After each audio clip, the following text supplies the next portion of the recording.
Super star Krishna నట జీవిత విశేషాలు, అలాగే శ్రీదేవితో కలిసి నటించిన చిత్రాలు, అవి సాధించిన విజయాలు మనం చెప్పుకుంటూ వస్తున్నాం.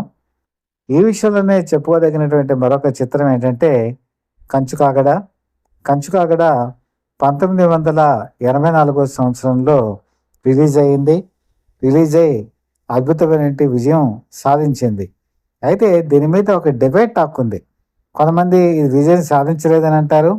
కొంతమంది విజయం సాధించిందనే అంటారు. అయితే ఈ డిబేట్ టాక్ రావడానికి గల కారణం ఏంటంటే 1984 ఆగస్టు సంక్షోభంలో ఎన్టీ రామారావు పదవీచ్యుతుడు అవ్వటం జరిగింది. ఆగస్టు సంక్షోభంలో అప్పుడు నాదెళ్ల భాస్కర్రావు ముఖ్యమంత్రి అయ్యారు నెల రోజుల పాటు. అప్పుడు పద్మనాభ స్టూడియోస్ నుంచి ఆనవాయితీగా నాదెళ్ల భాస్కర్రావుని అభినందిస్తూ ఒక పత్రికా ప్రకటన రిలీజ్ అయింది. రిలీజ్ అయితే అప్పుడు అభిమానులందరూ కూడా ఎన్టీ రామారావుని వ్యతిరేకిస్తూ కృష్ణ నాదెళ్ల భాస్కర్రావుని సపోర్ట్ చేశారని చెప్పేసి తీవ్రంగా ప్రతిఘటించడం మొదలుపెట్టారు. అయితే కృష్ణ ఏం చేశారంటే మరుసటి రోజు మరొక పత్రికా ప్రకటన రిలీజ్ చేశారు. ఇది ఆనవాయితీగా పద్మాలయ స్టూడియోస్ వాళ్ళు ఇస్తున్నదే తప్ప నేను ఏ రాజకీయ పార్టీకి చెందినవాడిని కాదు అని చెప్పేసి తర్వాత ఎన్టీ రామారావు దగ్గరికి వెళ్ళి నేను మీకు వ్యతిరేకని కాదు అని కూడా నచ్చ చెప్పే ప్రయత్నం చేశారు. వాళ్ళిద్దరు మనసులో కలిసినా కూడా మిగతా వాళ్ళ అభిప్రాయ భేదాలు కొంత ఉంటాయి కదా. ఏది ఏవైనా కొన్ని కారణాల వల్ల ఆ సినిమా రిలీజ్ అయ్యేటప్పుడు చాలామంది భయపడ్డారు. ఈ సినిమా ఎలా ఆడుతుంది ఏంటి అని చెప్పేసి. అదే టైంలో దొంగలు బాబాయ్ దొంగలు అని చెప్పేసి ఆ సినిమా కూడా రిలీజింగ్కి రెడీగా ఉంది. కానీ డూండి ఏం చేశారంటే ఆ టైంలో భయపడి ఆ సినిమా రిలీజ్ చేయలేదు. కానీ అటువంటి వ్యతిరేక పరిస్థితుల్లో కూడా ఈ కంచుకాగడ సినిమా రిలీజ్ అయ్యి అద్భుతమైనటువంటి విజయం సాధించింది. 1984 సంవత్సరం చెప్పుకునేటప్పటికీ ఇక్కడ శ్రీదేవిని కూడా చెప్పుకోవాలి. శ్రీదేవి అప్పటికి ఆల్ ఇండియా లెవెల్లో మంచి అగ్రతారగా వెలుగొందుతోంది. వాడు హిందీలో మంచి సూపర్ డూపర్ హిట్స్, తెలుగులో కూడా మంచి ప్రపంచంలో సృష్టిస్తుంది. కృష్ణ కూడా మంచి పీక్ పీరియడ్లో ఉన్నారు. సూపర్ స్టార్ డమ్ అందుకొని అద్భుతమైన విజయాలు సాధిస్తున్నారు. వీళ్ళు నటించినటువంటి ఈ సినిమా ఆ రోజుల్లో ఘన విజయం సాధించింది. కొంతమంది స్టార్టింగ్లో ఇది బాగాలేదని చెప్పి టాక్ వచ్చినా కూడా తర్వాత ఇది పికప్ అయి మంచి రికార్డు కలెక్షన్స్ సాధించింది. కిరాయి కోటిగాడు చిత్ర నిర్మాత అయినటువంటి ఎన్ రామలింగేశ్వరరావు ఈ సినిమాకి ప్రొడ్యూసరు. ఈ సినిమా కూడా విజయవంతం అవడంతో ఆయన నిర్మాతగా కూడా నిలదొక్కుకోవడం జరిగింది. ముఖ్యంగా శ్రీదేవి అనేటప్పటికీ ఒక గ్లామరస్ గర్ల్ లేకపోతే ఒక డాలు అని చెప్పేసి ఒక అభిప్రాయం ఉంటుంది. కానీ ఈ సినిమాలోకి వచ్చేప్పటికీ అందరితో పాటు నటన, ఆవిడ నటించినటువంటి ఫెరోషియస్ క్యారెక్టరు మనల్ని కట్టిపడేసేటువంటి రీతిలో ఉంటుంది.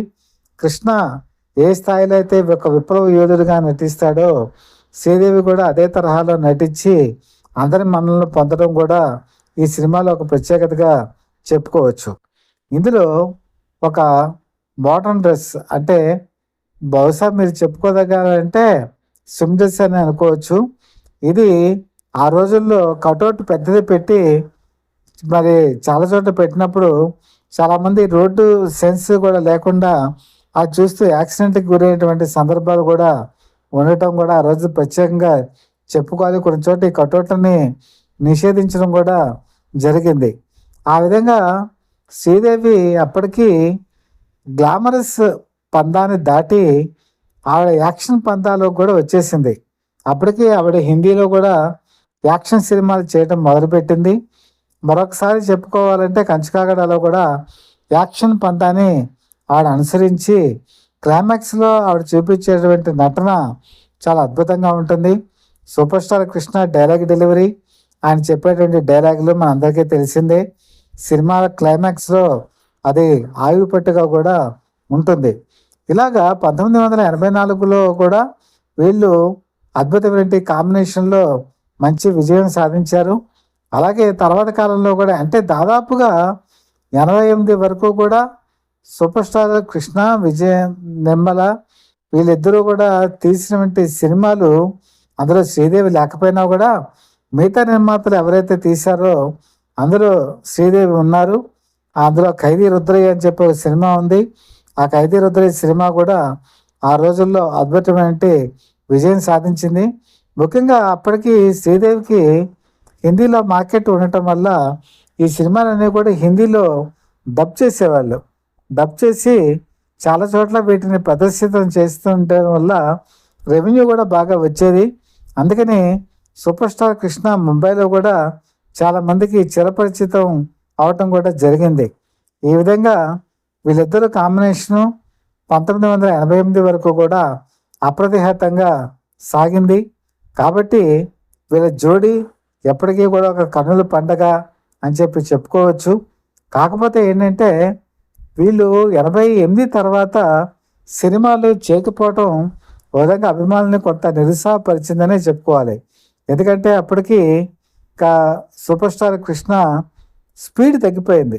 స్పీడ్ తగ్గి ఆయన పరిమితంగా ఉండటం, అలాగే శ్రీదేవి ఏమో ఆల్మోస్ట్ ఆల్ సౌత్ సినిమాల్ని వదిలేసి పూర్తిగా నార్త్ ఇండియాకే పరిమితం అయిపోవటం, తర్వాత సౌత్ ఇండియా నిర్మాతలకి ఆ కాస్ట్ భరించడం కూడా కొంచెం కష్టం అవటం, దీనివల్ల ఆమె తెలుగులో నటించేటువంటి చిత్రాలు తక్కువైపోయాయి. ఒకవేళ కనుక అలా నటించుంటే ఇంకా వీళ్ళ జంటగా ఇంకా మరిన్ని సినిమాలు ఏమైనా వచ్చేవేమో, అవి మిస్ అయ్యాం. మరిన్ని ఆసక్తికర విషయాలు వచ్చే ఎపిసోడ్లో మీకు తెలియజేస్తాను. మీకు కనుక కంటెంట్ కనుక నచ్చినట్లయితే లైక్ చేయండి, బెల్ ఐకాన్ ప్రెస్ చేసి సబ్స్క్రైబ్ చేసుకొని మీ బ్లెస్సింగ్స్ మాకు అందజేయవలసిందిగా మనస్ఫూర్తిగా కోరుకుంటూ, మీ మిత్రుడు శ్రేయోభిలాషి, అలాగే Satyavardha people live TV chief editor DVSS Krishnaprasad.